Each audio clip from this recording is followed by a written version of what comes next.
വ്രതമാസരാവുകൾക്ക് വിടം നൽകി മാനത്ത് ശവ്വാലമ്പിളി തെളിഞ്ഞതോടെ ഈദുൽ ഫിത്തർ ആഘോഷത്തിൽ വിശ്വാസി സമൂഹം. ഒരു മാസം നീണ്ടുനിന്ന വ്രതാനുഷ്ഠാനത്തിലൂടെ നേടിയ ആത്മചൈതന്യത്തിന്റെ നിറവിലാണ് വിശ്വാസികൾ ഇന്ന് ചെറിയ പെരുന്നാൾ ആഘോഷിക്കുന്നത്. മൂവാറ്റുപുഴയിലെയും പരിസര പ്രദേശങ്ങളിലെയും പള്ളികളിൽ പ്രത്യേക പ്രാർത്ഥനകൾ നടന്നു. മൂവാറ്റുപുഴ സെൻട്രൽ ജുമാ മസ്ജിദിൽ നടന്ന നമസ്കാരത്തിന് പള്ളി ഇമാം ഷിഹാബുദ്ദീൻ ഫൈസി നേതൃത്വം നൽകി.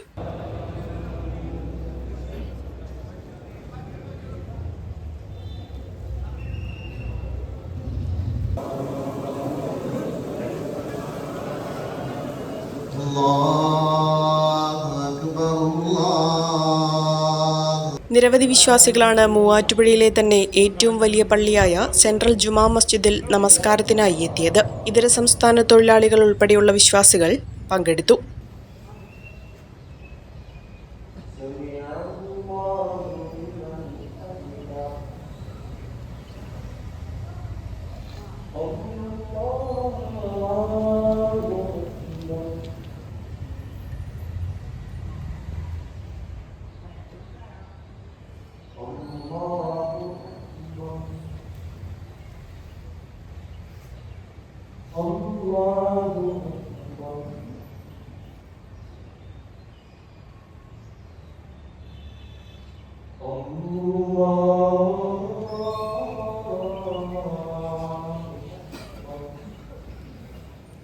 വലിയ സൗകര്യങ്ങളാണ് പള്ളി കമ്മിറ്റികൾ ഈദ് നമസ്കാരത്തിനായി ഒരുക്കിയിരുന്നത്. സെൻട്രൽ മഹൽ ജമാഅത്ത് വെൽഫെയറിന്റെ ആഭിമുഖ്യത്തിൽ ചെറിയ പെരുന്നാളിനോടനുബന്ധിച്ച് ആംബുലൻസ് സർവീസിനും തുടക്കമായി. Mahal president PVM Abdul Salam ആംബുലൻസിന്റെ flag off നിർവഹിച്ചു.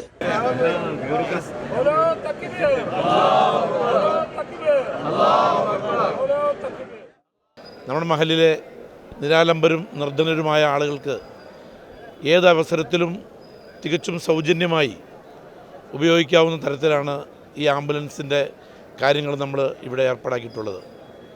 ഇന്ന് ഈ ആംബുലൻസ് വഴി ആർക്കെങ്കിലും നമ്മുടെ മഹലിൽപ്പെട്ട ആളുകൾക്ക് ആവശ്യം വന്നാൽ തികച്ചും സൗജന്യമായി കൊടുക്കും. അതോടൊപ്പം തന്നെ സൗകര്യക്കാർ ഇതിലോട്ട് ചെറിയ തുക തരികയും ചെയ്താൽ ഈ പദ്ധതി വളരെ വിജയകരമായി മുമ്പോട്ട് കൊണ്ടുപോകും. നമ്മൾ സെൻട്രൽ മഹലിൽ കേന്ദ്രീകരിച്ച് പ്രവർത്തിക്കുന്ന വെൽഫെയർ അസോസിയേഷനാണ് ഇതിന് മുൻകൈയെടുത്തതും.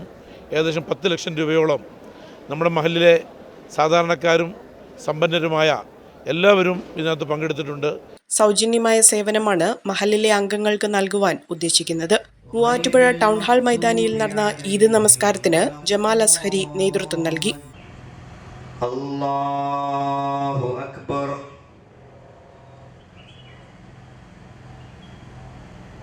ബിസ്മില്ലാഹിർ റഹ്മാനിർ റഹീം. ഗൈറിൽ മഗ്ദൂബി അലൈഹിം വലദ്ദാല്ലീൻ.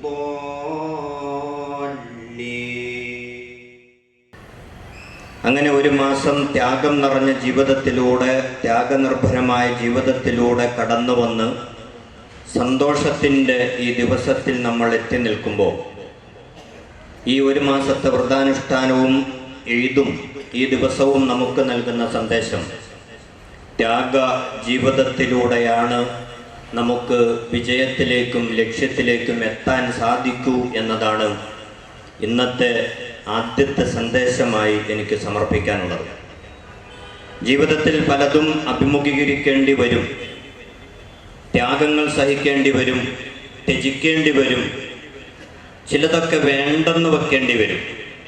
അങ്ങനെ കടന്നു പോകുന്നിടത്താണ് വിശാലമായ തുറസായ ഒരു പ്രദേശത്തേക്ക് അല്ലെങ്കിൽ വിജയത്തിലേക്ക്, പ്രതീക്ഷകളിലേക്ക് നമ്മൾ എത്തിച്ചേരുന്നത് എന്ന് ആദ്യമായി നാം തിരിച്ചറിയേണ്ടതുണ്ട്. അതാണ് ഇന്നത്തെ ആഘോഷം നമുക്ക് നൽകുന്ന മഹത്തായ സന്ദേശം. മൂവാറ്റുപുഴയിലെയും പരിസര പ്രദേശങ്ങളിലെയും എല്ലാ പള്ളികളിലും നമസ്കാരങ്ങൾ നടന്നു.